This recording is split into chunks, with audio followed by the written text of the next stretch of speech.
আজকের ক্লাসে আমরা পড়বো হচ্ছে ফাংশন।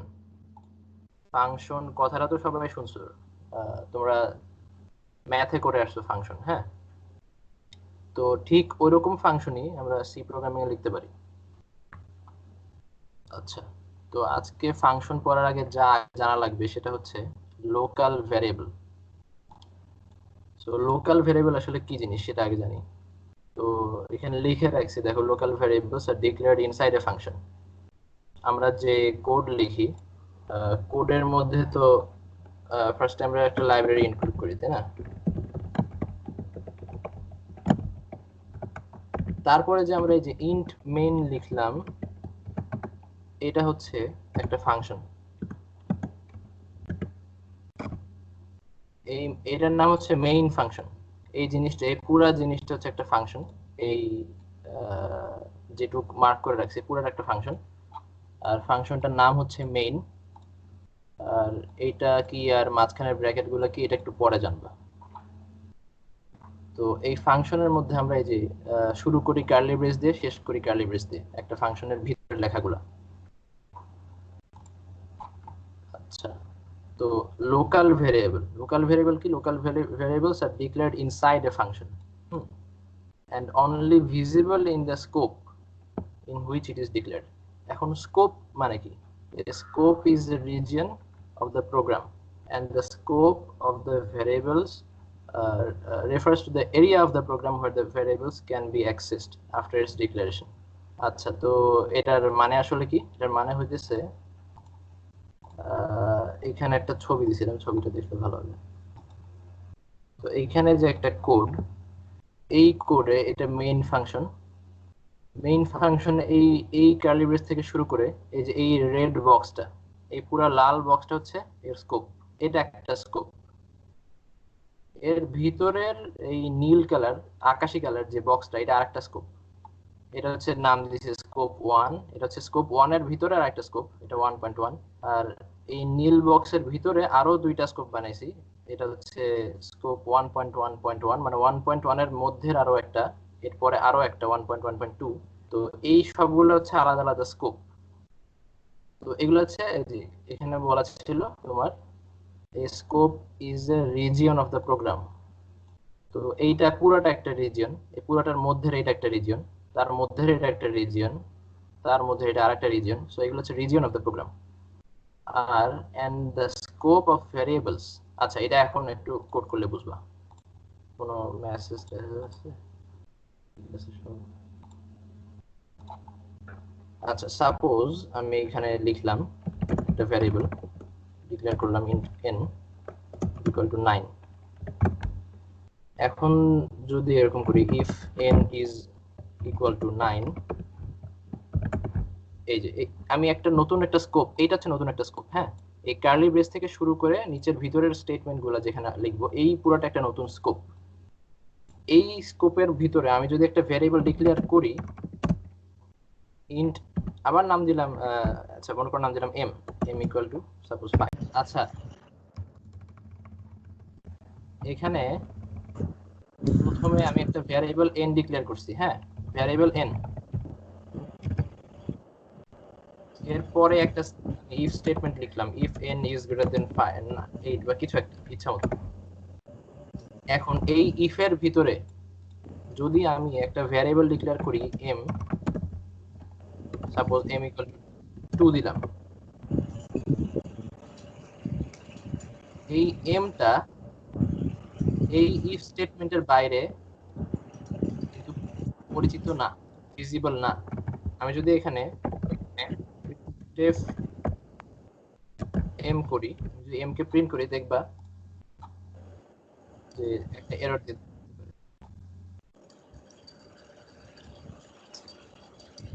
একটা এরর দিছে। এররে কি বলছে?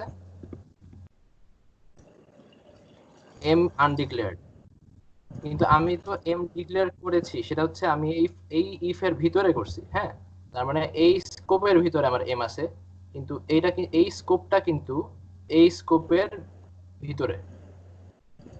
সো এইখানে যেহেতু আমি m লিখছি, আর এই প্রিন্ট স্টেটমেন্টটা আমার এই স্কোপের ভিতরে, এই স্কোপের ভিতরে মেইন ফাংশনের এখানে। সো এই স্কোপের মধ্যে যেহেতু আমার কোনো ভ্যারিয়েবলের নাম এম না, সেহেতু এম কে সে চিনতেছে না। তাই আমি যদি এইখানে এম ডিক্লেয়ার করতাম, এম ইকুয়াল টু 4 লিখলাম, এখন সে এম কে চিনবে। হ্যাঁ, এখন সে এম কে চিনতেছে, এম হচ্ছে 4, ঠিক আছে, এই যে 4। এখন এইখানে আমি এম ডিক্লেয়ার করছি 2, এখানে ডিক্লেয়ার করছি 4। সো এই এম হচ্ছে এইটা, এই স্কোপের মধ্যে যেই এমটা ডিক্লেয়ার হয়েছে সেটা। আর যদি আমি ভিতরে একটা প্রিন্টএফ দেই, এখানে এম প্রিন্ট করি, দেখো এটা হচ্ছে 2, প্রথমে 2 প্রিন্ট হয়েছে, তারপরে নিচেরটায় 4 প্রিন্ট হয়েছে। তাহলে আমরা দেখতে পাচ্ছি যে স্কোপের মধ্যে একটা ভ্যারিয়েবলের ভিজিবিলিটি হচ্ছে তার স্কোপের ভিতরে, ঠিক আছে, এই ভ্যারিয়েবলটা তার স্কোপের মধ্যে ভিজিবল, এর বাইরে না। আর আরেকটা কথা হইতেছে, এখন এর ভিতরে যদি আরেকটা ইফ স্টেটমেন্ট দেই, সেটা মনে করো দিলাম ইফ n ইজ, আবার মনে করো দিলাম যাতে ভিতরে ঢুকে জন্য n is greater than 7, print f, এখানে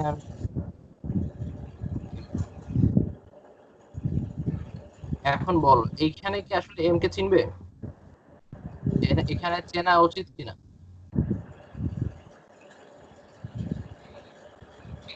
কি মনে হয় বলো, এখানে কি m কে চিনবে নাকি কোশ্চেনে বোঝা নাই? আচ্ছা, এখানে আসলে সে এম কে বুঝতে পারবে, কারণ এই স্কোপের আগেই এম ডিক্লেয়ার্ড, এই স্কোপটা শুরু হওয়ার আগেই এম ডিক্লেয়ার্ড হয়ে গেছে, এজন্য আসলে এইখানে এমটাকে সে চিনবে। তো দেখো আসলে কি হয়, এই দুটো লাইন বাদ দিলাম।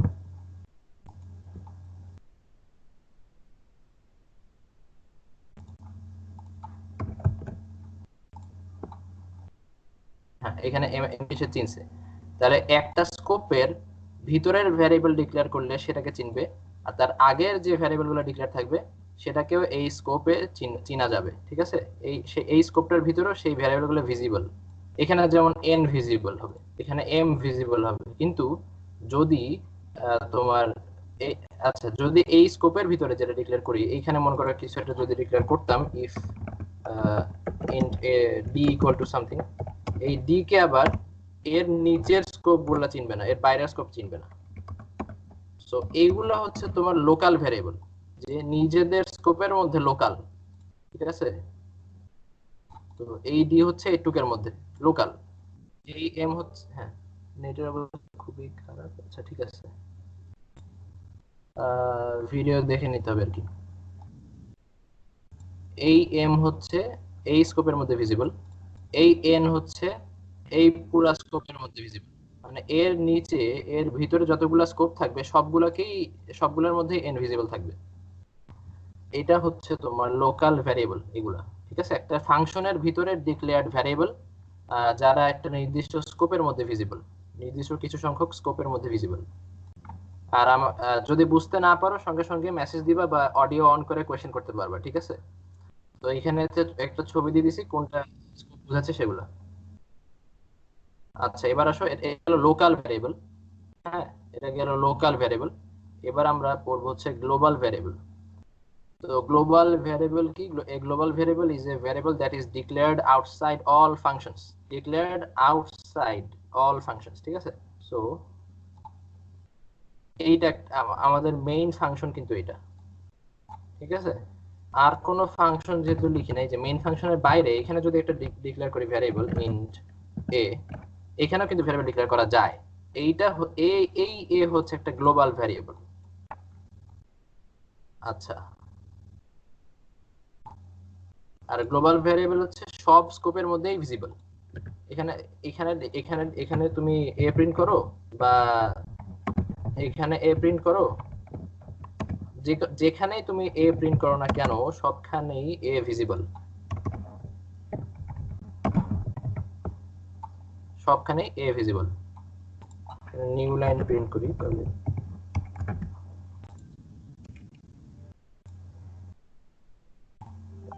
সবখানে। আচ্ছা, ও আরেকটা জিনিস, সেটা হচ্ছে আমরা যদি এখানে একে অ্যাসাইন কিছু অ্যাসাইন না করি এর মধ্যে, যদি এই ভ্যারিয়েবলটা গ্লোবাল হয় তাহলে এখানে অটোমেটিক্যালি জিরো অ্যাসাইন্ড হয়ে যায়। ঠিক আছে, গ্লোবাল ভ্যারিয়েবলের বাই ডিফল্ট ভ্যালুটা জিরো থাকে, এটা জেনে রাখো।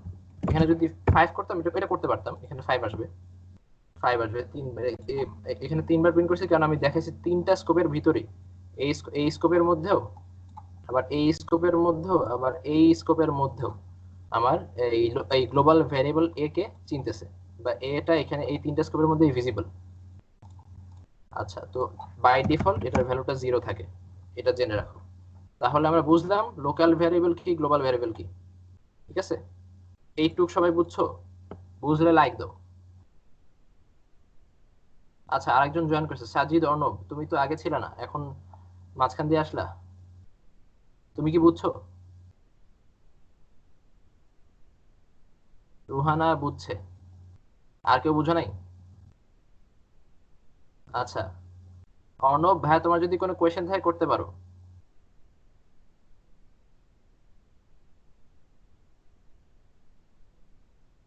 না ভাইয়া, আচ্ছা মানে কোয়েশ্চেন নাই,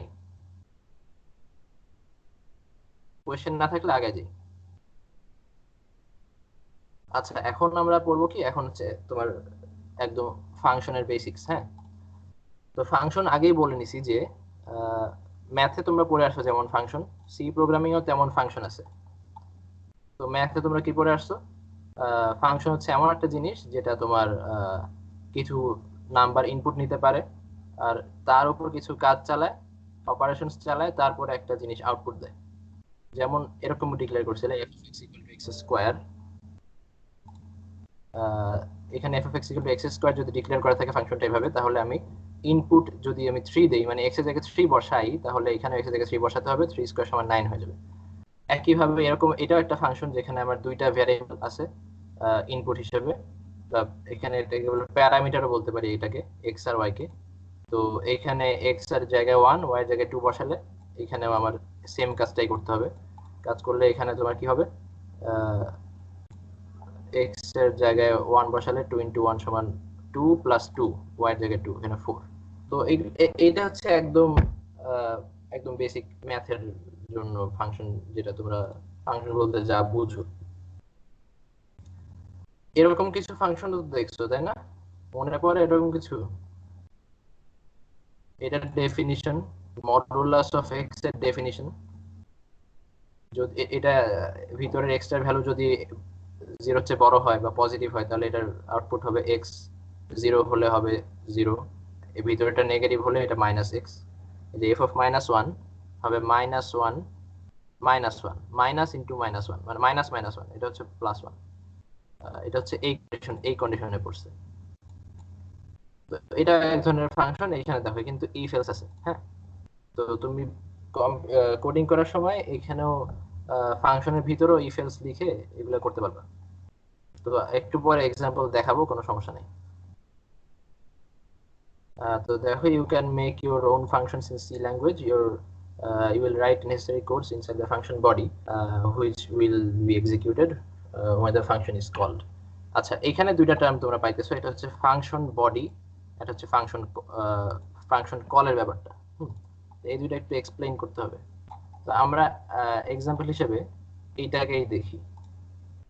তো এইটা এমন একটা ফাংশন যেটা হচ্ছে তোমার আচ্ছা, এইটা বোঝার আগে অ্যাকচুয়ালি আমি একটু সিম্পল একটা এক্সাম্পল দেখি ফাংশনের। এটা আপাতত মুছে দিই।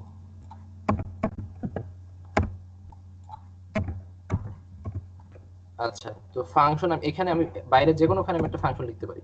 ঠিক আছে, তো ফার্স্টে আমি কি দিব, ফাংশন লিখবো হচ্ছে এভাবে। ফার্স্টে আমি দেখবো যে আমি ফাংশন দিয়ে কি করতে চাই। মনে করে এমন একটা ফাংশন লিখবো যেটা শুধু একটা একটা লাইন প্রিন্ট করবে। হুম, তো কিছু আমার রিটার্ন করবে না, এই ফাংশনটা রিটার্ন করবে না মানে কি, আমি আমার ফাংশনের কোনো আউটপুট নাই। ঠিক আছে, এখানে যেমন তোমার এখান থেকে যেমন আমি একটা আউটপুট পাইছিলাম ফাংশন, আমি যদি না, রিটার্ন জিরো না লিখলেও কোনো সমস্যা নাই আসলে, লিখলে ভালো, না লিখলে কোনো সমস্যা নেই, এটা অটোমেটিক রিটার্ন জিরো হয়ে যাবে যদি তোমার কোডটা ঠিকমতো এক্সিকিউট হয়। আচ্ছা, তো F of X equals x square, এটার আসলে ইনপুট হচ্ছে এক্স আর আউটপুট হচ্ছে এক্স স্কোয়ার, এটুকু বুঝছো? ইনপুট 3 দিলে আউটপুট হয় 9। এখন এমন আমি সি প্রোগ্রামিং এ এমন ফাংশনও লিখতে পারি যার কোনো ইনপুটও নাই, কোনো আউটপুটও নাই, জাস্ট আমি ভিতরের ফাংশন যেটা হয়, ভিতরের যে স্টেটমেন্ট গুলো থাকে সেটা জাস্ট এক্সিকিউট করবো আমি। আচ্ছা, এক্সাম্পল দিলে ক্লিয়ার হবে। আচ্ছা, তো ফার্স্টে লিখবো রিটার্ন টাইপ। রিটার্ন টাইপ মানে আচ্ছা আমার আউটপুটটা কি ধরনের। এখানে যেমন আমার আউটপুটটা হইতেছিল ইন্টিজার, হ্যাঁ, তো আমার আউটপুটটা কি ধরনের হবে, আমি যেহেতু ফার্স্ট একটা এক্সাম্পল দিচ্ছি, এই এক্সাম্পলটা ধরলাম যে আমার কোনো আউটপুটই আমি বের করবো না ভাষণ থেকে, ঠিক আছে। তো এখানে দিব ভয়েড। ভয়েড মানে হচ্ছে এর কোনো আউটপুট নাই, ঠিক আছে, এর কিছুই আউটপুট দিবে না, ভয়েড। ভয়েডের পরে আমি ফাংশনের নাম দিব, একটা ইচ্ছা মতো নাম দিব, ধরলাম ফাংশনের নাম দিলাম ফাংশন ফাংশন 1, এটা নাম দিলাম ফাংশনের। এরপরে ব্র্যাকেট দিব, ব্র্যাকেটের ভিতরে এটা হচ্ছে আমার ইনপুটের লিস্ট থাকবে এখানে, হ্যাঁ। তো ব্র্যাকেটের ভিতরে ইনপুটের লিস্ট, আমি যেহেতু এখন কোনো ইনপুট নিচ্ছি না এই ফাংশনে, তো ইনপুট কোনো কিছুই নাই একদম। তারপরে এখানে কার্লি ব্রেস স্টার্ট, এই যে পুরা মেইন ফাংশনের মতো, দেখছো পুরা মেইন ফাংশনের মতো, জাস্ট আমি ইন্টের জায়গায় ভয়েড লিখছি। ভয়েড মানে মেইন ফাংশনের রিটার্ন টাইপ হচ্ছে ইন্ট, আর এখানে ভয়েড মানে আমি এই ফাংশনের কিছুই, এই ফাংশন থেকে আমি কিছুই রিটার্ন করব না, আর ভিতরে কিছু দেই নাই মানে হচ্ছে এখানে তো আমার কোনো ইনপুট দিব না ফাংশনে। আচ্ছা, এখানে জাস্ট নরমাল লাইন লিখি printf this is function 1, ঠিক আছে, এটা লিখলাম। আচ্ছা, এইটা হচ্ছে আমার পুরো ফাংশনের ডিক্লারেশনটা, ঠিক আছে, ফাংশনের ডেফিনিশনটা। তো এই ফাংশন যখন কলড হবে, যখন আমি এই মেইন, আচ্ছা তার আগে একটা জিনিস বলে নেই, আমি যখন একটা সি প্রোগ্রাম এক্সিকিউট করি, আমি যখন এই যে বিল্ড এন্ড রান মেথড এই বাটনে টিপ দেই, তখন অ্যাকচুয়ালি কি হয়, তখন আমার কোডটা রান করা শুরু করে একদম এখান থেকে, এই মেইন ফাংশনটা আমার কল হয়। এই বাটনটা টিপ দেওয়া মানে হচ্ছে আমার মেইন ফাংশনটা কল হয়েছে, মেইন ফাংশন কল হয়ে তার ভিতরের স্টেটমেন্ট গুলো এক্সিকিউট হয়েছে। এখানে যেটাই লিখবো, যেটাই লিখি, এই যে এই জিনিসগুলা, এই স্টেটমেন্ট গুলো তখন এক্সিকিউট হবে আমি যখন এই বাটনটা প্রেস করব। আচ্ছা, তো আমি এখানে, আচ্ছা তার মানে আরেক কথায় বলতে পারি যে এই বাটনটা প্রেস করলে আসলে মেইন ফাংশনটা কল হবে, এই যে কল কথাটা এখানে আসতেছে, মেইন ফাংশনটা কল হবে। আচ্ছা, তো এই ভিতরে আমি যদি এখন এই ফাংশনটাকে কল করতে চাই, তাহলে আমি জাস্ট এই ফাংশনটার নাম যেটা লিখছি এটা লিখে দেবো, ঠিক আছে, ফাংশন 1 লিখে এখানে প্যারামিটার এখানে যেমন লিখছি এরকম লিখলাম। এই যে এইটাকে যে এখন কল করলাম, আর একজন বলছে রিটার্ন জিরো দিয়ে নেই, আছে রিটার্ন জিরো দিয়ে দিই, সমস্যা নেই। এই যে এটাকে কল করলাম, কল করলে কি হবে, এই ফাংশনের ভিতরের লেখাগুলা বা স্টেটমেন্টগুলা এক্সিকিউট হওয়া শুরু করবে। তাহলে কি হওয়া উচিত, আমি এখানে টিপ দিব, এখানে প্রেস করব বিল্ড এন্ড রান, এখানে প্রেস করলে আমার মেইন ফাংশন কল হবে। মেইন ফাংশনের প্রথম লাইনে ফাংশন 1 কল হচ্ছে, ফাংশন 1 কল হওয়ার সাথে সাথে আমার কোডটা এখানে চলে যাবে, এই লাইনে চলে যাবে, এখন এই লাইনটা এক্সিকিউট হবে। তারপরে ফাংশন শেষ, যেহেতু ভয়েড ফাংশন কিছুই রিটার্ন করবে না, জাস্ট এই লাইনটা প্রিন্ট করে আমার ফাংশন শেষ, তারপরে আবার এই লাইনে চলে আসবে রিটার্ন জিরো, আমার তারপর কোড শেষ। তো দেখো কি হয়, কল করলাম this is a function, this is function 1, তো ফাংশন 1 এর ভিতরে আমার ঢুকেছে। আচ্ছা, তো আমি আরেকটা ভয়েড ফাংশন লিখি ফাংশন 2 নামের, এখানে জাস্ট প্রিন্ট করি, এই লাইনটাই প্রিন্ট করে দেই, খালি এখানে বলবো ফাংশন 2। আচ্ছা, ফাংশন 2, এটা একটা ফাংশন 2, ঠিক আছে। এখন আমি করতে চাই এই যে এই লাইনটা প্রিন্ট করবে, করার পরে এই ফাংশনটা, এই ফাংশন 2 কে কল করবে। তাহলে আমার আউটপুটটা কিরকম হওয়া উচিত, প্রথমে এইটা কল হবে, এইটা কল হয়ে আমার এইখানে লাইন, এইখানে আমার এই লাইনটা এক্সিকিউট হবে, তারপরে আমার এই লাইনটা এক্সিকিউট হবে, এই লাইনটা এক্সিকিউট হওয়া মানে কি ফাংশন 2 কল হবে, তারপরে তখন এই লাইনটা এক্সিকিউট হবে, ঠিক আছে। তাহলে প্রথমে প্রিন্ট হবে দিস ইজ ফাংশন 1, তারপর প্রিন্ট হবে দিস ইজ ফাংশন 2। তো এই যে this is function 1, this is function 2, আর যদি আমি ফাংশন 2 টাকে আগেই কল করতাম তাহলে আগে ফাংশন 2 প্রিন্ট হতো, তারপরে ফাংশন 1 প্রিন্ট হতো, কারণ আগে এই লাইন এক্সিকিউট হবে তারপরে এই লাইন এক্সিকিউট হবে। এই যে আগে ফাংশন 2 তারপরে ফাংশন 1। আচ্ছা, সবাই কি বুঝতেছো? একটু দেখাও, একটু রেসপন্স করো।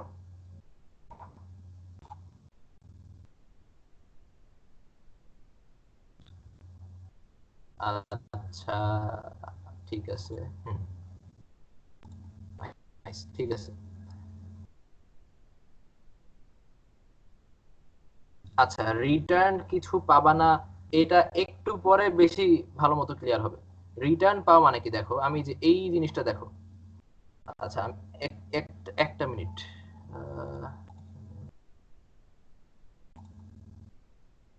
আচ্ছা, আমি মনে করো ম্যাথের ফাংশনের কথা চিন্তা করো। হ্যাঁ, ম্যাথের ফাংশন মনে করো তুমি ডিফাইন করছো এইভাবে, এফ অফ এক্স ইকুয়ালস লিখলা এক্স স্কোয়ার। এইখানে আমি একটা ইনপুট দিব, তাই না? ফাংশন হচ্ছে একটা মেশিনের মতো, এই মেশিন এটা হচ্ছে এফ নামের মেশিন। এখানে তুমি একটা ইনপুট দাও, এখানে তুমি একটা আউটপুট পাও। ইনপুটটা এক্স দিবা, এক্স, এই কথাটার মানে হচ্ছে এটাই, ইনপুট এক্স দিবা আউটপুট এক্স পাবা, এক্স স্কোয়ার পাবা। আমি যদি ইনপুট 1 দেই তাহলে আউটপুট পাবো 1 স্কোয়ার। 1 স্কোয়ার রিটার্ন করবে। বোঝা গেছে রিটার্ন মানে কি? ইনপুট যদি আমি এখানে 2 দেই তাহলে 2 স্কোয়ার রিটার্ন করবে এই ফাংশন। এই ফাংশনটা আউটপুট যেটাকে আমি এখানে বলতেছি ওইটাই হচ্ছে রিটার্ন ভ্যালু, ঠিক আছে? আউটপুট দেয় মানে রিটার্ন করে, আউটপুট রিটার্ন একই জিনিস কাইন্ড অফ। আশা করি বোঝা গেছে। আচ্ছা, তাহলে আচ্ছা, এখন আমরা এই কাজটা করে ফেলতে পারি কি? আচ্ছা, আমরা তো এখন বুঝলাম ভয়েড ফাংশন কি জিনিস। কোনো কিছু ইনপুটও নিচ্ছে না এখানে, কোনো কিছু রিটার্নও করতেছে না, জাস্ট এই ভিতরের স্টেটমেন্ট গুলো এক্সিকিউট করতেছে লাইন বাই লাইন, এই লাইন তারপর এই লাইন। আচ্ছা, আরেকটা কথা, এই ফাংশন 2 যদি আমি উপরে না লিখে নিচে লিখতাম তাহলে কিন্তু আবার এরর দিত, ঠিক আছে? আচ্ছা, তাহলে এরর দিল না। আচ্ছা হ্যাঁ, ফাংশন তুমি যেখানে লিখতেছো না কেন সেখানে সে বুঝতে পারতেছে, উপরে নিচে লিখলে এটা বুঝতে পারতেছে আসলে। ঠিক আছে।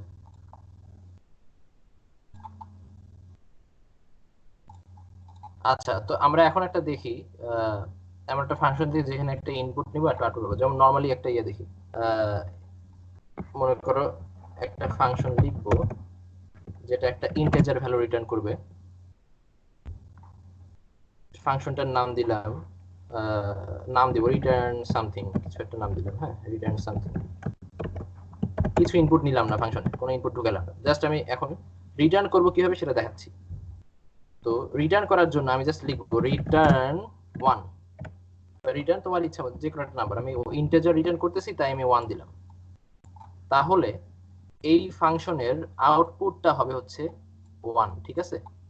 তাহলে এই ফাংশনটা যদি এই যে এখানে এখানে যদি এভাবে চিন্তা করো, এরকম একটা ফাংশন আছে এফ, এফ যেটা কোনো ইনপুট নিচ্ছে না, আমি যদি এটাকে কল করি তাহলে সেটা আমাকে আউটপুট দিবে 1, ঠিক আছে, বা রিটার্ন করবে 1। ওকে। আচ্ছা, এবার এবার ক্লিয়ার হবে কিছুটা। আমি ফাংশনটা কল করলাম রিটার্ন সামথিং,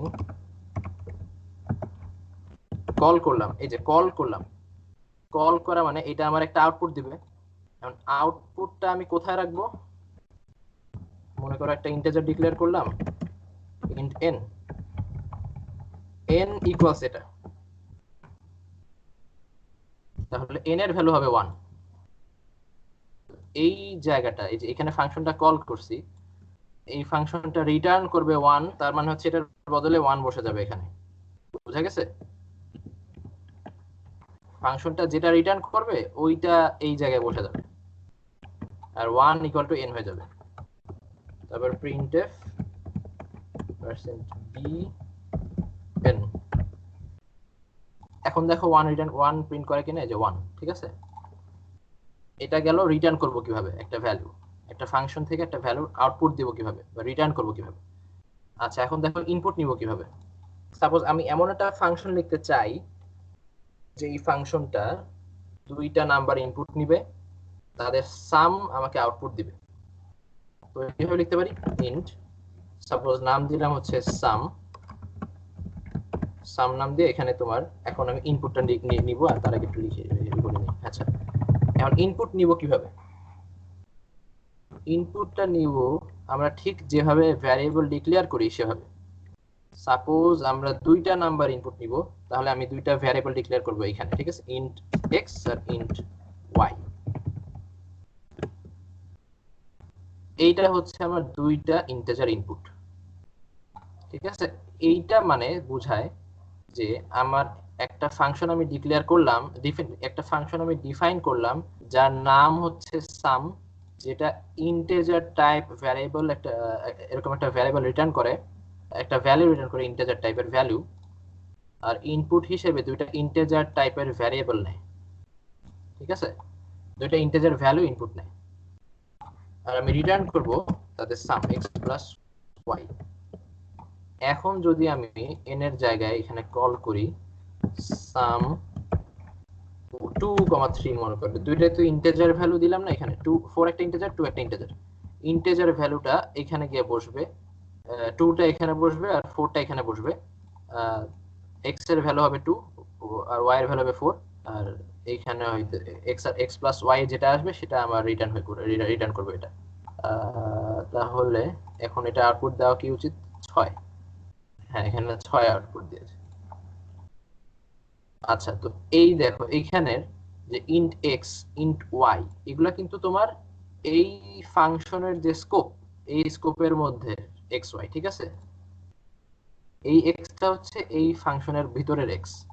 এখন যদি আমি এখানে একটা ভ্যারিয়েবল নেই এক্স ইকুয়াল টু 3, এখানে যদি এক্স পাস করি, মানে অ্যাকচুয়ালি আমি 3 পাস করতেছি, এই এক্স আর এই এক্স কিন্তু পুরোপুরি আলাদা, কারণ এই এক্স হচ্ছে তোমার এই স্কোপের ভিতরের এক্স, আর এই এক্স হচ্ছে এই স্কোপের ভিতরের এক্স। তাহলে এই এক্স আর এই এক্স সম্পূর্ণ আলাদা। আর এখানে একটা ভ্যারিয়েবল আর ওয়াই ডিক্লেয়ার করি, মনে করো 5 দিলাম, এখানে ওয়াই পাঠিয়ে দিলাম। তাহলে এক্স আর ওয়াই দুইটাই integer variable, integer variable pass করছি, ইন্টিজার ভ্যারিয়েবলের যে ভ্যালুটা সেইটা এখানে পাসড হবে, এখানে কপিড হবে, এখানে কপিড হবে, দেন দুইটা অ্যাড হবে, সেটা আউটপুট দিবে। এইখানে আমার আউটপুটটা প্রিন্ট হবে, এখানে আমার 8 বসে যাবে এই কেসে, তাহলে 8। আমার মনে হয় একটু লেখা উচিত এরকম করে, sum of X and Y is 8। এখন আমরা চাইলে এটা নিজেরা ইনপুট নিয়ে করতে পারি, স্ক্যানএফ, এগুলো তো এতদিনে জানার কথা, তাই না, স্ক্যান করা।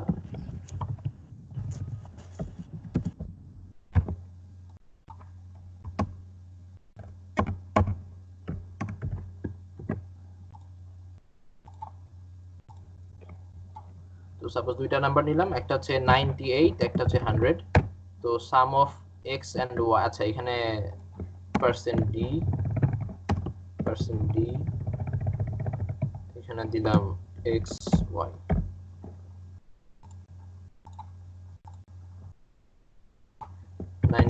আর এটা মনে করে দিলাম 100।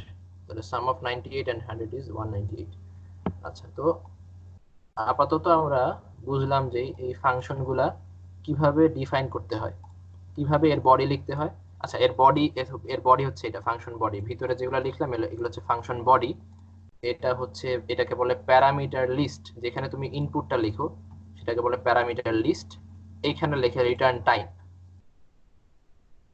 আচ্ছা, এতটুকু বোঝা গেছে? বোঝা গেলে লাইক দাও, না হলে তুমি একটু কান্নাকাটি করো।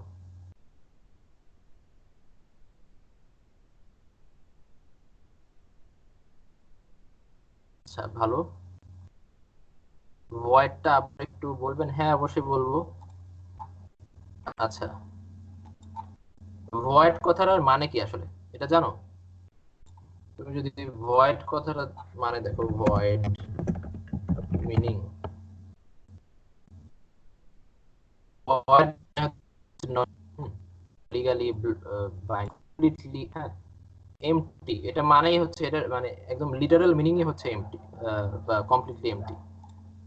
তাহলে আমি যদি এইখানে ভয়েড লিখি, তার মানে বোঝা যাবে আমি এমন একটা ফাংশন ডিক্লেয়ার করলাম যার কোনো আউটপুট নাই, যেটার এই যে এইখানে লিখলে এখানে এখানে কি হইতো, এখানে যদি ইন্ট দিতাম তাহলে এইখানে এই সামের জায়গায় এক্স প্লাস ওয়াই করে যেটা আসতো, সাপোজ 8 এরকম বসে যেত না। তো ভয়েড লিখলে আমার এই কাজটা হবে না, ঠিক আছে, এরকম কিছুই হবে না, এখানে কিছুই বসবে না। তাই যদি আমি এখানে ভয়েড লিখি, আমার কিন্তু এখানে রিটার্ন এটা এই কথাটা আমি লিখতেই পারবো না। এখন এখন দেখো একটা এরর দিবে। সবারই কি একই অবস্থা? কথা ক্লিয়ার শুনতেছো কয়জন? একটু লাইক দাও, লাইক দাও, কথা ক্লিয়ার শোনা গেলে লাইক দাও। আচ্ছা, তাহলে মনে হয় তোমার কোনো নেটের সমস্যা আর কি। আচ্ছা আচ্ছা, তাহলে এটা বুঝলা যে তুমি যদি এখানে ভয়েড দাও, ভয়েড দাও মানে তুমি কিছুই রিটার্ন করবে, তার মানে এই স্টেটমেন্টটা তখন ভ্যালিড না, তুমি আসলে কিছু রিটার্ন করতে পারবা না। তুমি যদি এখানে, আর এখানে তুমি হ্যাঁ এটা দিতে পারো, রিটার্ন নাথিং, কিছুই রিটার্ন করবে না, এটা দিতে পারো। এটা দিলে সে ঠিক ঠিকই ইয়ে করবে, কিন্তু এখানে তুমি আবার এই যে এখানে কিন্তু তাহলে কিছুই অ্যাসাইন হচ্ছে না এখানে, তাহলে এই স্টেটমেন্টটাও ভ্যালিড না। হ্যাঁ, এইটা ভ্যালিড, এটা ভ্যালিড। এন ইকুয়াল টু কিছু একটা লিখলা, এন ইকুয়াল টু সামথিং যেটা আসলে কিছুই না, এটা তো ভ্যালিড না, তাই না? ভয়েড মানে হচ্ছে এটার বদলে কিছুই বসবে না। তো তুমি যদি এখানে just sum of X Y call করো, তখন সেটা একটা একটা ভ্যালিড স্টেটমেন্ট হইলো আসলে। হ্যাঁ, এখন হ্যাঁ এখানে কাজ করতেছে। শুধু রিটার্ন দিলে, return return nothing, return nothing এটা মানে রিটার্ন কিছুই না, জাস্ট রিটার্ন। এখান মানে এখান থেকে তুমি ফাংশনটা থেকে বের হয়ে যাও, এর পরের কোনো স্টেটমেন্ট তো এখানে যেটা লিখো সেগুলো আর হবে না। হ্যাঁ, আচ্ছা, একটা ভালো জিনিস, একটা ভালো পয়েন্ট মনে পড়লো, সেটা হচ্ছে তুমি যদি আহ, এইখানে এক্স প্লাস ওয়াই, মনে করো int n equal to X plus Y, তারপরে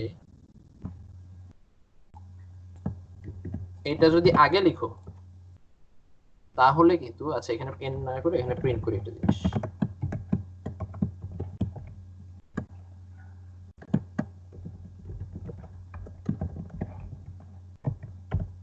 এখানে দেখো, এখানে যদি আমি সাম কল করি,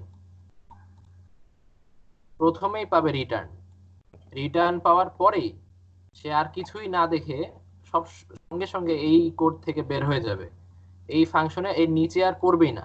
ঠিক আছে, রিটার্ন পাওয়া মানেই হচ্ছে এর নিচের আর কোনো লাইন এক্সিকিউটেড হবে না, ফাংশনটার নিচের, এই ফাংশনের স্কোপের মধ্যে এই রিটার্নের নিচের কোনো লাইন এক্সিকিউট হবে না, মানে এইখান থেকেই তার কোড, তার ইয়াটা মানে প্রোগ্রামটা আবার এখানে চলে যাবে।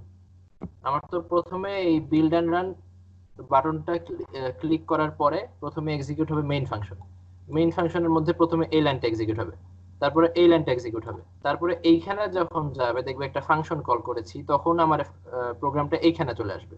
এখানে দেখবে ইন্টিজার এক্স ডিক্লেয়ার করবে, ইন্টিজার ওয়াই ডিক্লেয়ার করবে, এখানে যে ভ্যালুগুলো পাঠাইছে ওগুলা কপি করে এখানে বসাই দিবে, তারপরে এই লাইনে আসবে, তারপরে এই লাইনে এসে এসে দেখবে রিটার্ন, তার মানে আবার আগের জায়গায় ফেরত যাও, রিটার্ন করো, আবার এখানে চলে আসবে, তার মানে নিচের লাইনগুলো এক্সিকিউট তখন হবে না।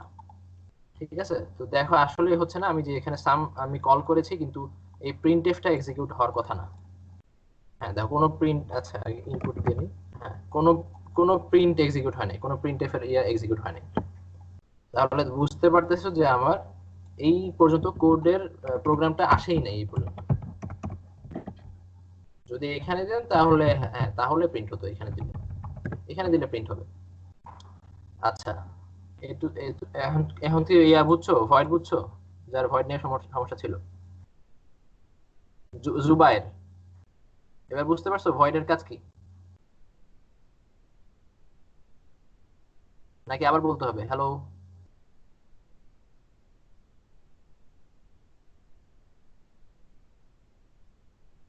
আচ্ছা যারা বুঝছো তারা একটু লাইক দাও।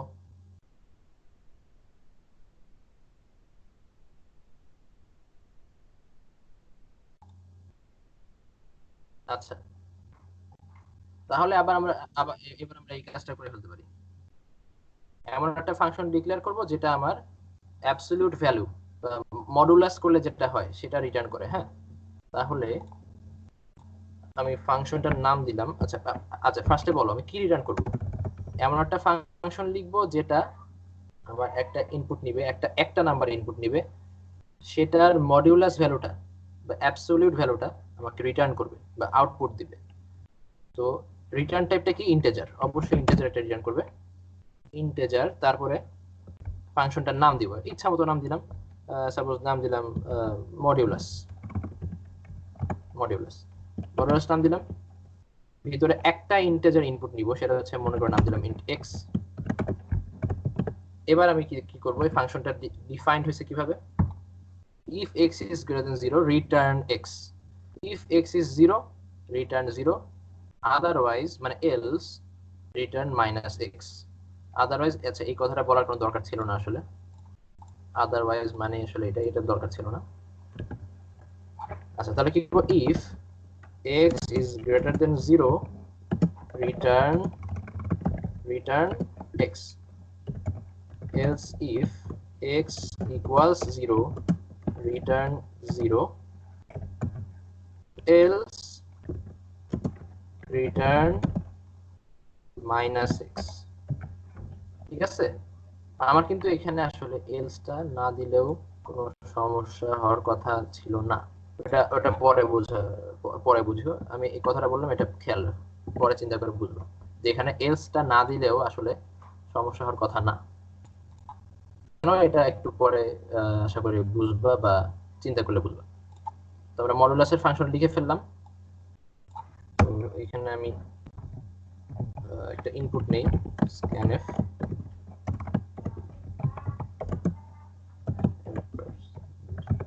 দেন এখানে প্রিন্ট করি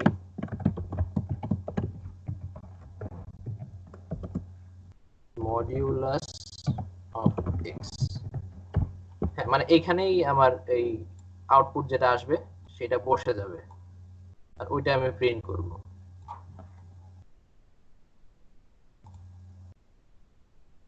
তাহলে রান করি।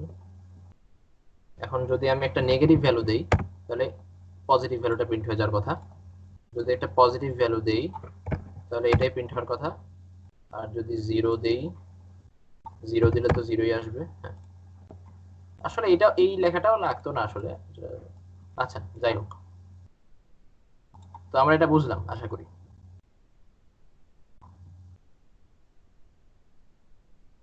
আচ্ছা, এখানে কিছু ছবি দিছি, তোমরা যদি এটা দেখো তাহলে যাতে বুঝো আর কি সঙ্গে সঙ্গে। এটাকে বলে প্যারামিটার লিস্ট।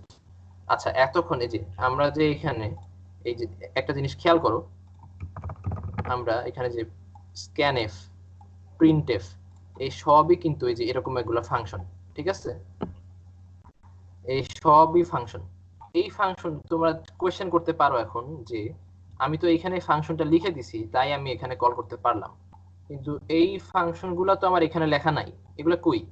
তাই না? এটা তো তোমাদের কোয়েশ্চেন করতেই পারো।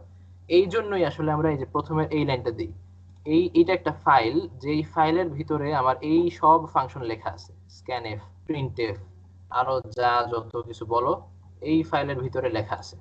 তো এইটা ইনক্লুড করা মানে ওই ফাংশনগুলো আসলে এখানে এরকম করে লিখে ফেলা। হ্যাঁ, ইনক্লুড এই ফাইলটা মানে হচ্ছে এই ফাইলের ভিতরে যত লেখা আছে আমি সব আসলে এখানে বসাই দিছি। ঠিক আছে, এইটা হচ্ছে এই লাইনের একটা তাৎপর্য। তো দেখো, এটা একটা ফাংশন, স্ক্যানএফ একটা ফাংশন, যেটা একটা এরকম একটা ভ্যারিয়েবল, এটা পরের ক্লাসে হয়তো করবা, পরের ক্লাস বা তারপরের ক্লাসে, যে এটা হচ্ছে একটা ক্যারেক্টার অ্যারে বা স্ট্রিং, এটা একটা ভ্যারিয়েবল, এটা একটা ইন্টিজারের মতো, এটা পরে, এটা আপাতত বোঝার দরকার নেই, এটা একটা ভ্যারিয়েবল। হ্যাঁ, তো স্ক্যানএফ হচ্ছে এমন একটা ফাংশন যেটা আমার এরকম করে আমার ইনপুট নিচ্ছে। হুম, প্রিন্টএফ একটা ফাংশন যেটা প্রথমে এটা ইনপুট নেয়, তারপরে আরেকটা এরকম একটা ইনপুট নেয়। ঠিক আছে, তো এগুলো সবই আসলে ফাংশন। এই যে প্রিন্ট এফ, এফ মানে তো ফাংশন, স্ক্যানএফ, প্রিন্টএফ। আচ্ছা, তোমাদের যারা এইচএসসি দিবা তাদের এমসিকিউ তে এরকম কোশ্চেন আসে যে নিচের কোনটি ফাংশন, প্রিন্টএফ এর মধ্যে একটা থাকলে প্রিন্টএফ একটা ফাংশন। আচ্ছা, এবার কি, এবার হচ্ছে আচ্ছা, আমরা এই যে ফাংশনটা আসলে আমরা কেন ইউজ করব? তো writing functions avoids rewriting the same code over and over. তোমার আমি যদি এখানে মনে করো এই যে একটা সামের একটা বানাইছিলাম না, সাম সাম ফাংশন, আমার মনে করো একটা প্রোগ্রামে অনেক কিছু আমার অ্যাড করতে হবে, অনেকবার আমার দুইটা নাম্বার অ্যাড করতে হবে। তো আমি জাস্ট প্রতিবার আমি সাম ফাংশনটা কল করব, ওটার মধ্যে আমার অ্যাডের কাজটা হয়ে যাবে। ঠিক আছে? তো আসলে একটু পরে আমি যখন প্রবলেম সলভ করাবো তখন আরো ক্লিয়ার হবে আসলে আমরা কেন ফাংশনটা ইউজ করব। আচ্ছা, using functions it becomes easier to write programs and keep track of what they are doing. আচ্ছা, এখন আমরা চলে আসি প্রবলেম সলভে। এই কয়েকটা প্রবলেম সলভ করব, তারপরে আশা করি আমাদের ক্লাস শেষ। প্রথমটা একদম সোজা, এটা আশা করি এখনই তোমরা পারবা, নিজেরাই পারবা এখন করতে। আর কিছুই আমার কিছু করে দেওয়া লাগার কথা না। এটা এখানে বলছি কি, write a function that takes an integer input and returns the square of it. তাহলে আমি কি করব, ইন্ট একটা নাম দিলাম স্কয়ার, ইন্ট এক্স ইনপুট নিলাম, আর রিটার্ন করব কি, রিটার্ন করব জাস্ট এক্স ইনটু এক্স। ঠিক আছে? তাহলে আমি একটা নাম্বার ইনপুট নিব, সেই নাম্বারটা এই ফাংশনের মধ্যে পাস করে দিব স্কয়ার এক্স। তাহলে এখানে প্রিন্ট হবে কি, এক্স স্কয়ারের ভ্যালুটা প্রিন্ট হবে। রান করলাম, এখানে যদি আমি দেই 9 81 প্রিন্ট হবে। আবার যদি ইনপুট দেই 15 তাহলে 225 আউটপুট দিবে। আচ্ছা, তো এই জিনিসটা লিখে আমি কি করলাম আসলে, আমার যদি একটা প্রোগ্রামে বারবার স্কোয়ার করা লাগতো একটা জিনিসকে, মনে করো আমার A square plus B square plus C square এরকম লিখতে হইতেছে, A square plus B square, এই যে বারবার আমাকে দুইবার করে লেখা লাগতেছে এরকম। বা মনে করো A cube plus B cube plus C cube এরকম করে, তাহলে আমার 3বার করে লেখা লাগতেছে এরকম। এরকম করে না লিখে আমি জাস্ট এখানে স্কোয়ার ফাংশন বা যেই ফাংশনটা লিখছি এখানে সেটা কল করে দিব, ওই মানে ওই একটা জিনিস লেখার জন্য আমার পুরো কাজটা হয়ে যাবে। তো এটা হচ্ছে ফাংশন লেখার একটা ইম্পর্টেন্স। আচ্ছা, তো সেকেন্ড জিনিস, second problem, write a function that takes two integer inputs A and B and returns বা আউটপুটস, রিটার্ন মানে আসলে আউটপুট দেওয়া, returns the value of A to the power B. আচ্ছা, তাহলে এটা কি বললাম, আমাকে আসলে করতে হবে a two the power b। তো এটা তো সবাই জানো, এটা মানে কি, 2 টু দি পাওয়ার 4 মানে হইতেছে 2 টাইমস 2 টাইমস 2 টাইমস 2, মানে 4 বার 2 মাল্টিপ্লাই করা। ঠিক আছে? তো এই ফাংশনটা একটা ফাংশন আমি লিখবো যেটা হচ্ছে এই কাজটা আমাকে ডিরেক্ট করে দেয়। তো সেটা লেখা শুরু করি। ইন্ট নাম দিলাম মনে করো পাওয়ার, আমি তো এখানে a two the power b করব, তাই না? পাওয়ার করব, ইন্টিজার ইনপুট নিলাম int a int b। এখন আমি কি করব, আমাকে b টাইমস a মাল্টিপ্লাই করতে হবে। ঠিক আছে? a টাইমস এরকম করে b সংখ্যক বার, মানে এই নাম্বারটা মানে b সংখ্যক বার a মাল্টিপ্লাই হবে। তো এইটা আমি কিভাবে করতে পারি? আচ্ছা, প্রথমে একটা ভ্যারিয়েবল ডিক্লেয়ার করলাম যেটা হচ্ছে রেজাল্ট। রেজাল্টের ভ্যালুটা 1 রাখলাম, একটু পরে বুঝবা কেন। এবার আমি করব হইতেছে while b minus minus result equals result times a, তারপর রিটার্ন রেজাল্ট। আচ্ছা, এখানে আসলে কি কাজ হইতেছে দেখো, b minus minus b minus minus minus আসলে মানে হচ্ছে b equal to b minus 1। ঠিক আছে?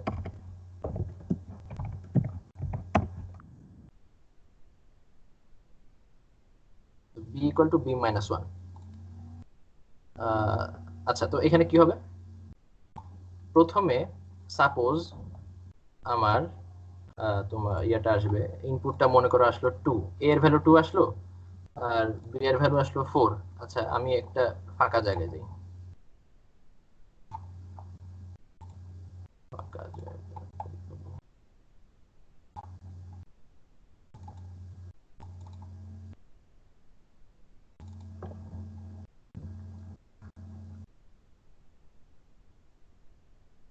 আচ্ছা, তো আচ্ছা, এখানে আমি a আর b এই দুটো নাম্বার ইনপুট নিছি, ধরলাম a নিলাম 2 আর b নিলাম 4।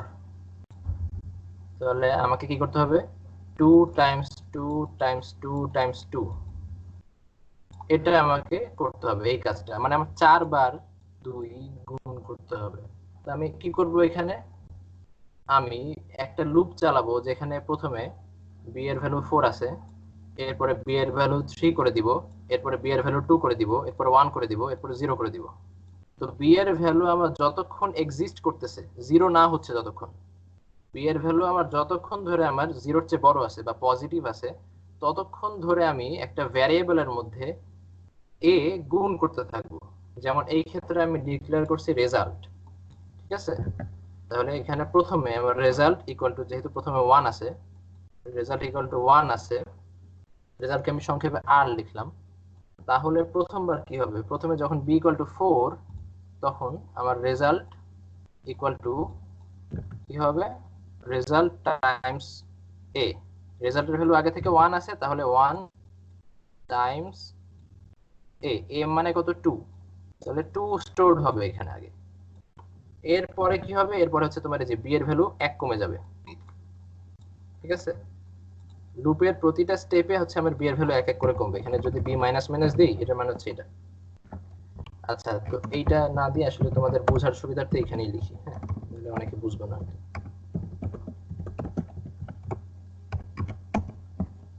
আচ্ছা, তো প্রথমে আমার b এর ভ্যালু 4 আছে, তো b এর ভ্যালু এখানে প্রথমবার 3 হয়ে যাবে, 4 minus 1 equal to 3।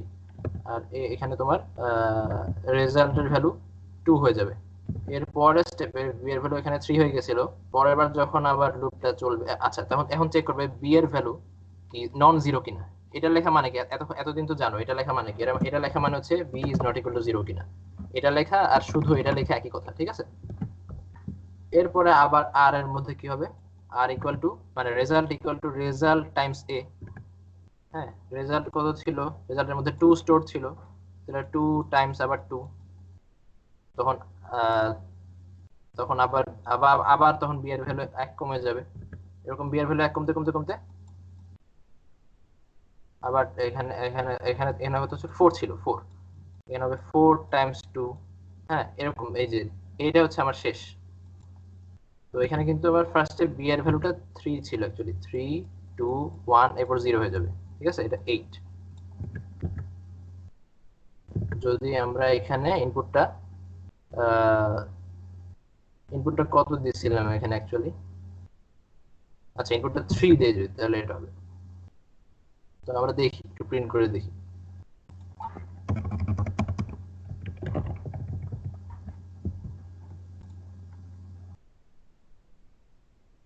O sorry, x দুইটা ইনপুট নিব, একটা হচ্ছে পাওয়ার,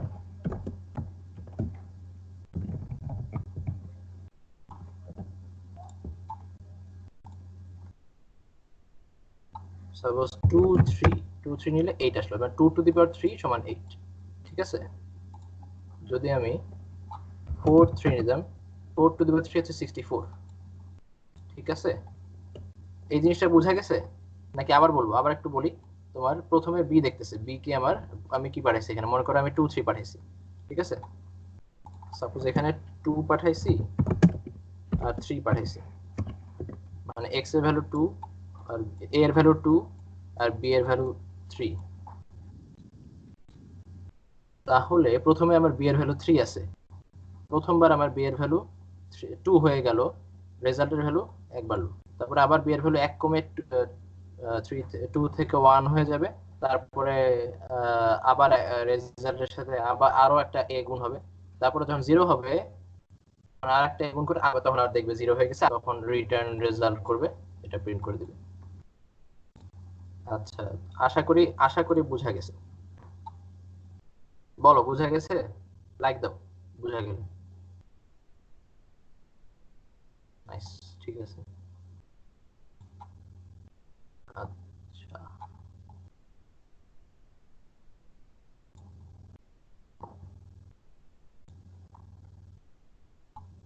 আচ্ছা, এবার একটা খুবই ইম্পর্টেন্ট জিনিস, write a function that takes an input integer and returns 1 if it is a prime, otherwise returns 0। আচ্ছা, তো তোমাদের কে কে জানো যে প্রাইম নাম্বার মানে কি? জানলে লাইক দাও। প্রাইম নাম্বার মানে কি? আচ্ছা, তাহলে জানো একজন, না জানলে সমস্যা নেই, আমি বলে দিব। ঠিক আছে, বললি তাহলে প্রাইম নাম্বার কি? প্রাইম নাম্বার হচ্ছে এমন সব নাম্বার, এমন সব এমন সব ইন্টিজার যাদের ফ্যাক্টরগুলোর মধ্যে ওয়ান আর সে নিজে, ধরো একটা নাম্বার এন, এন এর ফ্যাক্টরের মধ্যে যদি শুধু ওয়ান আর সে নিজেই থাকে, তাহলে এন একটা প্রাইম। ঠিক আছে, যেমন ধরো ফাইভ, ফাইভের ফ্যাক্টর বা গুণনীয়ক বা উৎপাদক কে কে? One, five. এটা ছাড়া কি আর কোনো উৎপাদক আছে এদের ফাইভের? আর নাই, তাহলে ফাইভ একটা প্রাইম নাম্বার বা মৌলিক সংখ্যা, বাংলায় বলে মৌলিক সংখ্যা। ঠিক আছে, মৌলিক সংখ্যা বা প্রাইম নাম্বার। যেমন ইলেভেন, ইলেভেনের ওয়ান আছে একটা ফ্যাক্টর, আর ইলেভেন নিজে একটা ফ্যাক্টর, আর কোনো ফ্যাক্টর যেহেতু নাই, তাহলে ইলেভেন ইলেভেন একটা প্রাইম নাম্বার বা মৌলিক সংখ্যা। কিন্তু টুয়েলভ কোনো প্রাইম নাম্বার না, কারণ টুয়েলভ এর এক, দুই, তিন, তারপর চার, ছয়, বারো, দেখো কতগুলা ফ্যাক্টর। শুধু এক আর বারো বাদে আরো চারটা ফ্যাক্টর আছে টুয়েলভের। সো টুয়েলভ কখনো একটা প্রাইম নাম্বার না বা মৌলিক সংখ্যা না। ঠিক আছে, তো আমরা এখন এমন একটা ফাংশন লিখবো যেই ফাংশনটা একটা নাম্বার ইনপুট নিবে, সেই নাম্বারটা যদি ইন্টিজার যদি প্রাইম নাম্বার হয় বা মৌলিক সংখ্যা হয়, তাহলে ওয়ান রিটার্ন করবে। রিটার্ন ভ্যালু হবে ওয়ান, আউটপুট দিবে ওয়ান। আর যদি প্রাইম না হয় তাহলে আউটপুট দিবে জিরো। তো আমরা লিখে ফেলি, ফাংশনটার নাম দিলাম ইজ প্রাইম। আচ্ছা, আগে কি করতে হয়? আগে রিটার্ন টাইপ দিতে। রিটার্ন টাইপ কি হবে? ইন্টিজার, জিরো অথবা ওয়ান, ইন্টিজার, তাই না? আর তারপরে লিখবো, নাম দিলাম ইজ প্রাইম, নাম একটা ইন্টিজার ইনপুট নিবে এক্স। এখন আমি এখানে কোড লিখবো। এখন বলো, আমি আসলে কিভাবে চেক করতে পারি এই একটা নাম্বার প্রাইম কিনা? একটা নাম্বার প্রাইম কিনা এটা কিভাবে চেক করতে পারি? সেটা চেক করতে পারি আমি একটা ওয়েতে, সেটা হচ্ছে আমি ওয়ান থেকে শুরু করে একটা লুপ চালাবো। একটা লুপ এর ভ্যালু, আই এর ভ্যালু ওয়ান থেকে শুরু করে, মনে করো এন নাম্বারটা, আই এর ভ্যালু ওয়ান থেকে শুরু করে এন পর্যন্ত চালাবো। দেখবো যে অ্যাকচুয়ালি ওয়ান থেকে শুরু করবো না, ওয়ান এর পর থেকে শুরু করব, আর এন এর ঠিক আগ পর্যন্ত চালাবো। দেখবো এর মধ্যে কোনো নাম্বার কি এন কে ডিভাইড করে কিনা। সেটা যদি হয়, যদি কোনো নাম্বারই এর মধ্যে এন কে ডিভাইড না করে, তাহলে বলতে পারবো এন একটা প্রাইম। আর যদি ডিভাইড করে তাহলে বলবো এন নট প্রাইম। এটা হচ্ছে একটা সলিউশন এই প্রবলেমের। তো এটা আমি লিখে ফেলি। তো কি করব, একটা এখানে এখানে আমি ইচ্ছে মতো ভ্যারিয়েবল ডিক্লেয়ার করতে পারি। ইন্ট আই ডিক্লেয়ার করলাম একটা, for I equals to I is less than x, I plus plus, যদি x I 0, মানে যদি x I দিয়ে ডিভিজিবল হয়, ডিভিজিবল হয়, তাহলে তাহলে কি করব, রিটার্ন 0। এই যে এখানে যখন সে রিটার্ন রিটার্ন 0 কথাটা পেয়ে যাবে, আর কিছুই এখানে এক্সিকিউট হবে না, সঙ্গে সঙ্গে এখানে এখানে চলে যাবে যেখান থেকে আমি কল করব। ঠিক আছে, রিটার্ন কথাটা পাওয়া মানেই হচ্ছে সঙ্গে সঙ্গে এই ফাংশন থেকে সে বের হয়ে যাবে। এই ফাংশনের এরপরে যা আছে কোনো কিছুই এক্সিকিউট হবে না। ঠিক আছে, তো এখানে আমি ডিরেক্ট রিটার্ন 0 করে দিলাম। দেখলাম যে 2 থেকে এই x এর আগ পর্যন্ত কোনো একটা ইন্টিজার ভ্যালু দিয়ে আমার x টা ডিভিজিবল হয়ে গেছে, তার মানে এটা অবশ্যই প্রাইম না, রিটার্ন 0 করে দিলাম। আর যদি এই জিনিসটা কখনোই এক্সিকিউট না হয়, তার মানে ফর লুপটা পুরো সময় ধরে যদি চলতে পারে বা পুরো সময় ধরে যদি এক্সিকিউট হয়, তাহলে বুঝতে পারবো যে আসলে এই নাম্বারটা হচ্ছে নট প্রাইম। তার মানে এই রিটার্ন ভ্যালু, এই ইফ স্টেটমেন্টটা যদি কখনোই ট্রু না হয়, তাহলে হচ্ছে আমার এক্স হচ্ছে প্রাইম। তাহলে কি করব, তাহলে কিন্তু আমি জাস্ট লাস্টে লিখে দিব রিটার্ন 1। ঠিক আছে, তো এটা কি, এটা কেন কাজ করবে? কারণ আমার যদি নন প্রাইম হয়, এক্স যদি নন প্রাইম হয়, কোনো না কোনো সময় আমার এই লাইনটা এক্সিকিউট হবে, আর আমার ফাংশনটা আর কিছুই হবে না, ফাংশনটা এক্সিকিউট হয়ে শেষ হয়ে যাবে এখানে। যদি নন প্রাইম হয় এটা কখনো এক্সিকিউট হবে না, ফর লুপ থেকে বের হয়ে সঙ্গে সঙ্গে 1 রিটার্ন করে দিবে। ঠিক আছে? যদি নন প্রাইম হয় তাহলে এক সময় না এক সময় এই লাইনটা এক্সিকিউট হয়ে আমার ফাংশন থেকে সঙ্গে সঙ্গে বের হয়ে এখানে চলে যাবে, দুপ করে এখানে চলে যাবে। এই লাইনটা কখনোই আর আসতেছে না, কারণ এটা আরো পরে আছে। আর যদি প্রাইম হয় তাহলে এটা কখনো এক্সিকিউট হবে না, ফর লুপ শেষ হয়ে যাবে, শেষ হয়ে গিয়ে আমার রিটার্ন 1 করবে বা আউটপুট 1 দিবে, শেষ। তাহলে আমি বুঝতে পারবো এখান থেকে যে আমার নাম্বারটা প্রাইম কিনা। তাহলে এখানে একটা নাম্বার আমি ইনপুট নিব, একটা নাম্বার ইনপুট নিব। আচ্ছা, তার আগে বলো তোমরা এটা বুঝছো কিনা, বুঝলে লাইক দাও।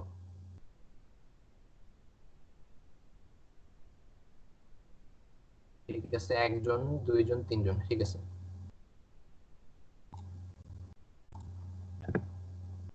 তিনজন ক্লাস করতেছে,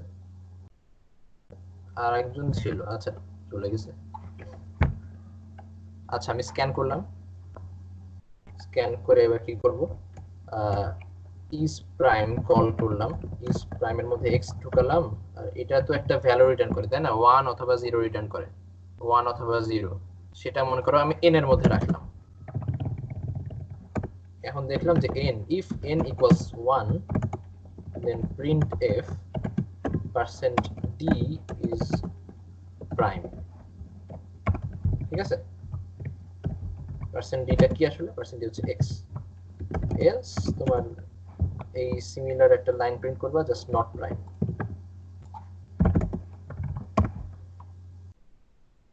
ঠিক আছে, এখন হওয়া উচিত এটা। আমি ধরো দিলাম 11, 11 ইজ প্রাইম। ঠিক আছে, এবার দিলাম 4, এটা 4 ইজ নট প্রাইম। এখন এখানে খেয়াল করো, আচ্ছা 1 কি প্রাইম না নট প্রাইম? 1 কি মৌলিক সংখ্যা?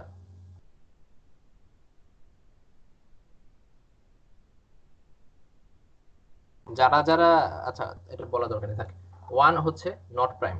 ঠিক আছে, না 1 কিন্তু 1 হচ্ছে নট প্রাইম, 1 কিন্তু প্রাইম না। ঠিক আছে, কিন্তু আমাদের যে কোডটা লিখছি সেখানে যদি 1 ইনপুট দেই, এইগুলা কিন্তু এইগুলাকে বলে কর্নার কেস। হ্যাঁ, আমার কিন্তু সবগুলোর জন্যই আমার কোডটা ঠিকমতো রান করতেছে, 1 ছাড়া। 1 হচ্ছে একটা কর্নার কেস, যেটার জন্য আমার এই কোডটা দেখো কি হয়, আমার এই লুপের ভিতর ঢুকবেই না।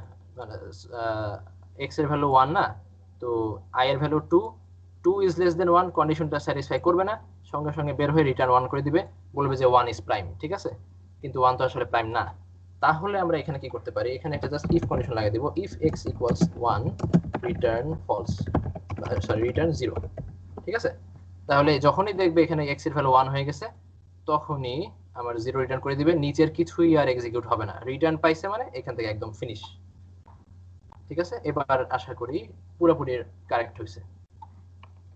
1 দিলাম, 1 ইজ নট প্রাইম, কিন্তু একবার কিন্তু এটা যদি না লিখতাম তাহলে 1 ইজ প্রাইম আউটপুট দেওয়ার কথা ছিল। আচ্ছা, এটা হচ্ছে তোমার প্রাইম নাম্বার বের করার একটা টেকনিক। আর এইখানে যে ফাংশনটা লেখার গুরুত্ব এবার বুঝছো?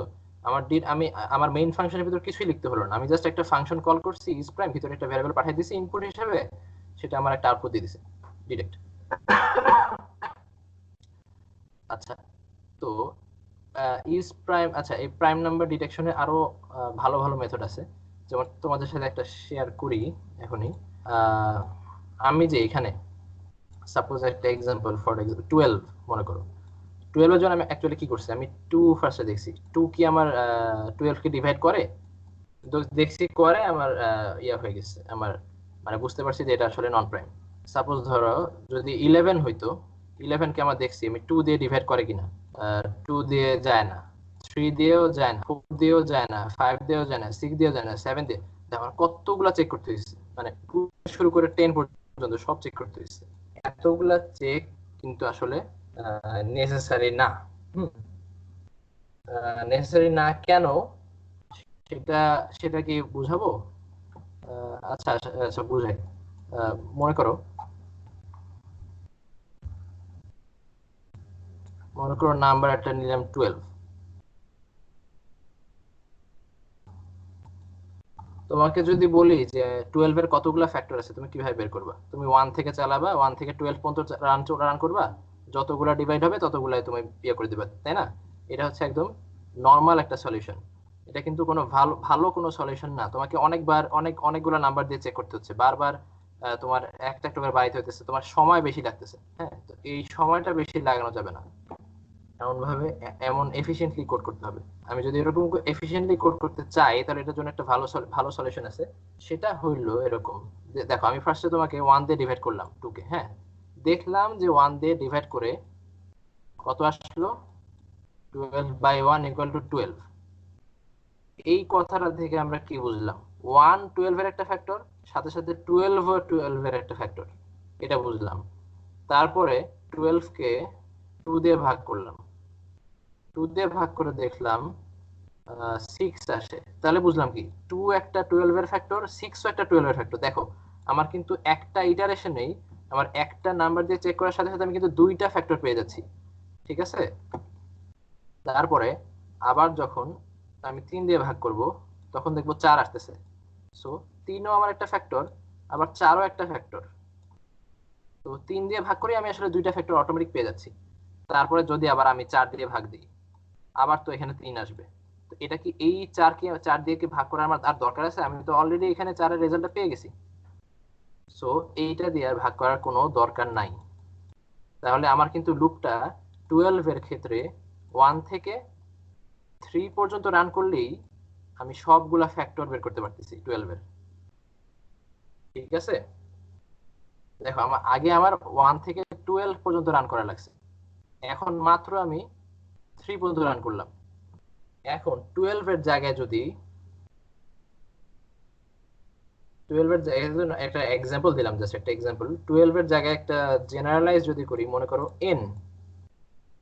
তাহলে এন এর জন্য আমার কত পর্যন্ত আমার চেক করতে হবে? 2 থেকে শুরু করে, 1 থেকে শুরু করে 1 চেক করব, 2 চেক করবো, এবং এন মাইনাস, আমি কি এন পর্যন্ত চেক করব? না, এন পর্যন্ত চেক করার কোনো দরকার নেই। তো আমি কত পর্যন্ত চেক করব? দেখো, মনে করো সামথিং, মনে করো এখানে সামথিং আছে এক্স।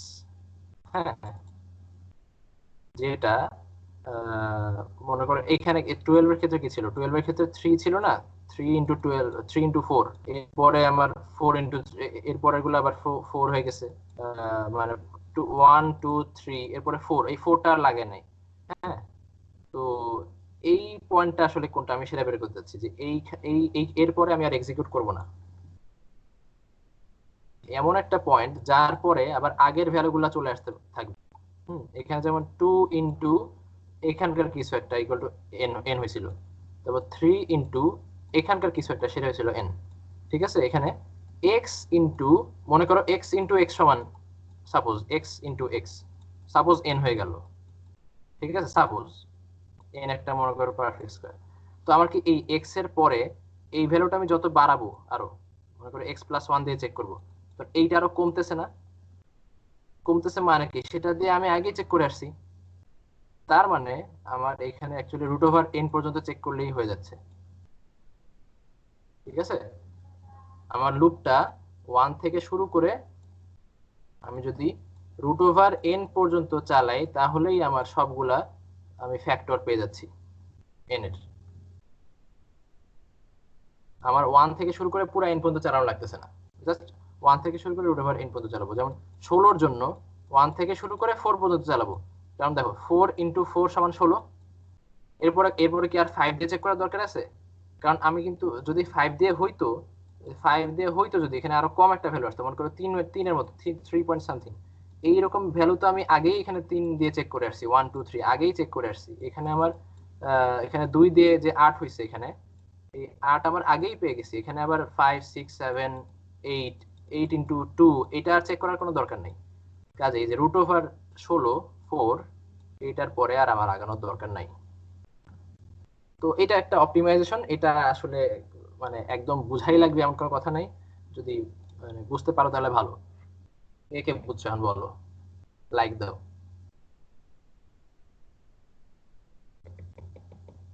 বাহ, সবাই বুঝছে নাকি? ইয়া বুঝো নাই? জুবায়ের?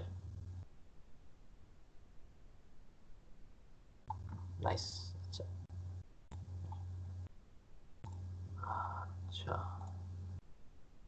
আর মাত্র দুইটা।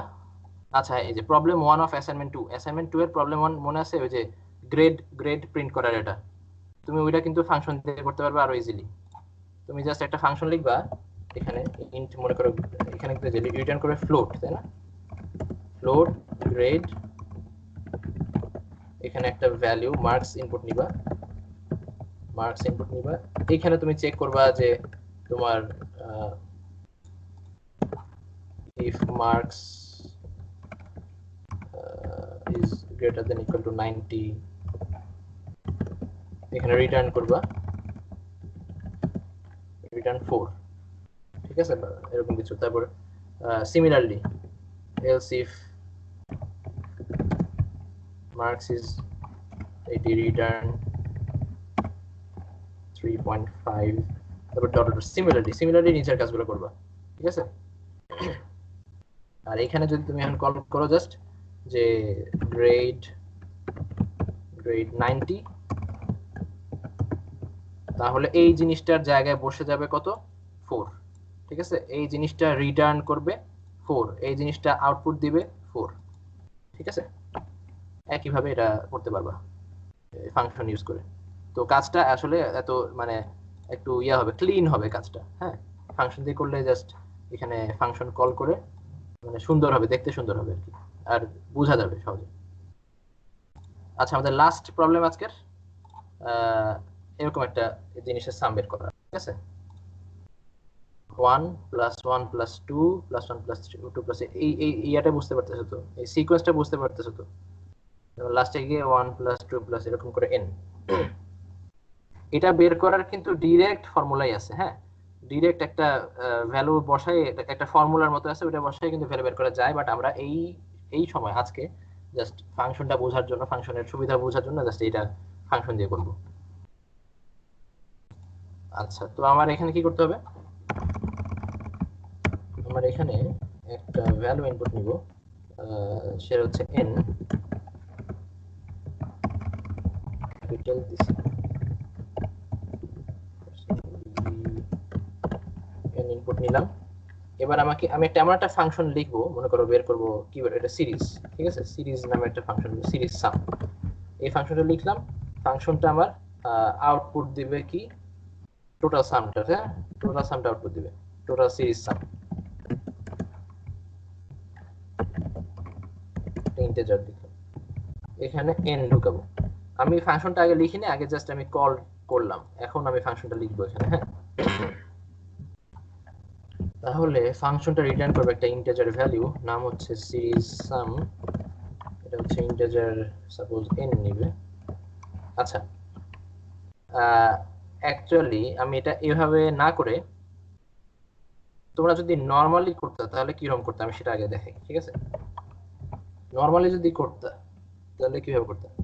এখানে যে for I = 1, I is less than or equal to n, I plus plus, এই যে প্রতিটার জন্য এখানে আমার করতে হবে কি? একটু মুছে নেই এটা। হ্যাঁ,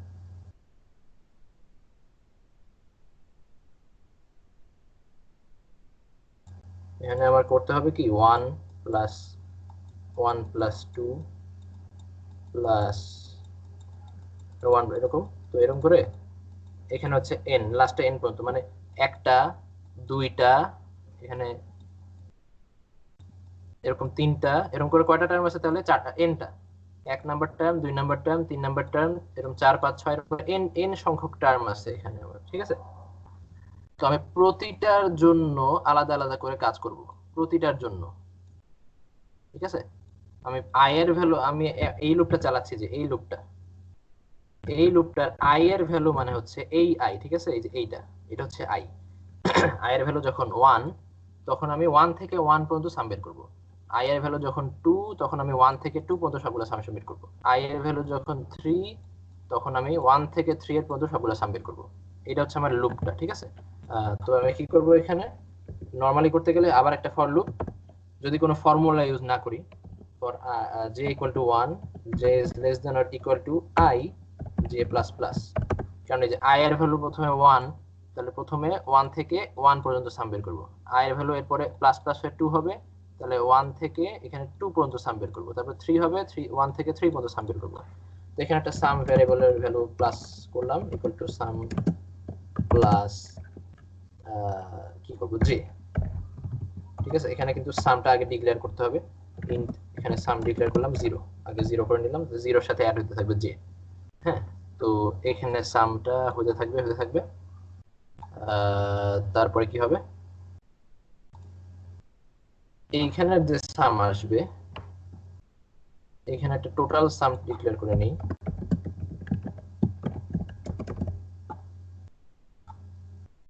এই সামটা এখানে কম্পিউট হবে, কম্পিউট হওয়ার পরে এইখানে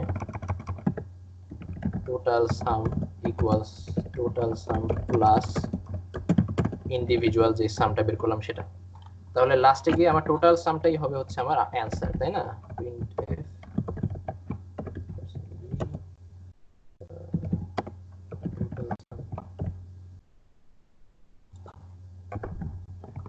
আচ্ছা, একটু দেখি হয় কিনা। মনে করো, ও এটা তো আর দেওয়া যাবে না।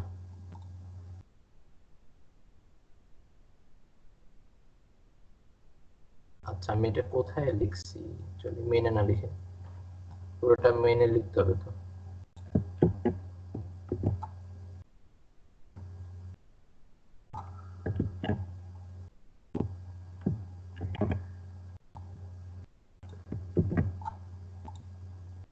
ঠিক আছে, এবার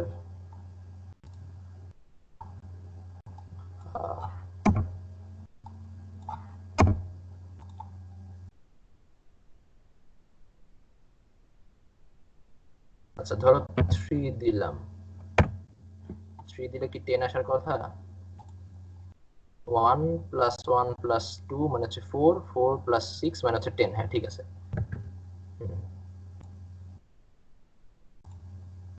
যদি 4 দিই তাহলে কত আসবে বলো তো? 4 দিলে 20 আসবে। আগে ছিল কত? আগে ছিল তোমার 10, এখন 1 প্লাস 2 প্লাস 3 প্লাস 4 আরো 10, তা 10 + 20। হ্যাঁ, তাহলে তাহলে কোডটা ঠিক আছে। কিন্তু দেখো এখানে একটু একটু ঝামেলা লাগতেছে না এখানে, যে এখানে একবার সাম বের করলাম, এখানে আবার টোটাল আরেকটা সামের সাথে অ্যাড করলাম। এই কাজটা না করে আমি যদি একটা ফাংশন লিখে ফেলি যে আহ, মনে করো ইন্টিজার একটা রেঞ্জের সাম বের করবো, মনে করো 1 থেকে শুরু করে n পর্যন্ত সামের জন্য বের করার জন্য একটা ফাংশন লিখে ফেলি।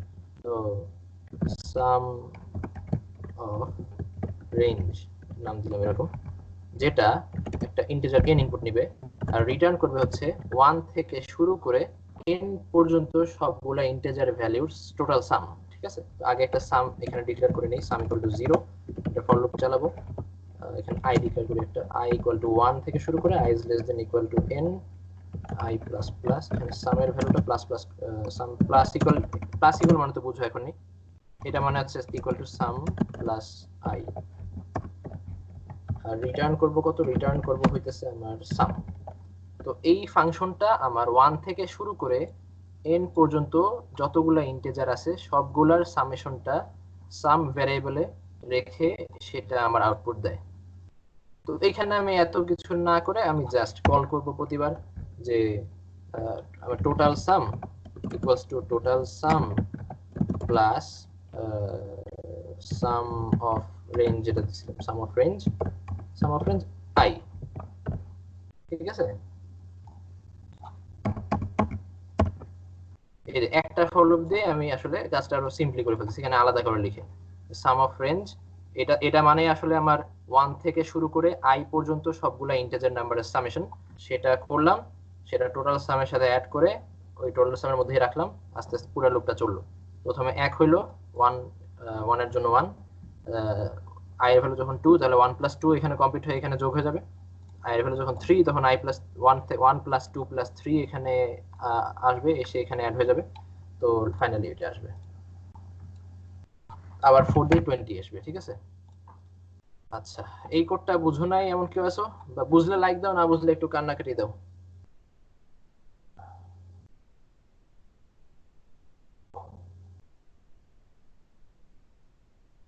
বুঝো নাই?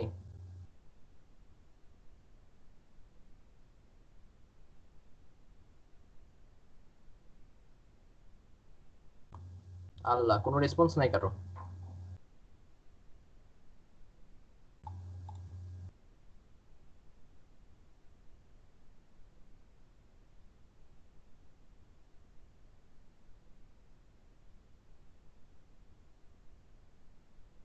আচ্ছা কোয়েশ্চেন করো, তানজিম কিছু লিখতেছো। আচ্ছা বুঝছো, লাইক দাও নাই। আচ্ছা বুঝে থাকলে হইছে। আচ্ছা আমার কাছে আসে না ও। আচ্ছা আচ্ছা ঠিক আছে। আচ্ছা তাহলে আমাদের পড়া আজকে এই পর্যন্তই। কারো কোনো কোয়েশ্চেন থাকলে এখনই করতে পারো, মাইক অন করেও করতে পারো, লিখে করতে পারো। কোয়েশ্চেন না থাকলে যাদের কোয়েশ্চেন নাই তারা লিভ করতে পারো।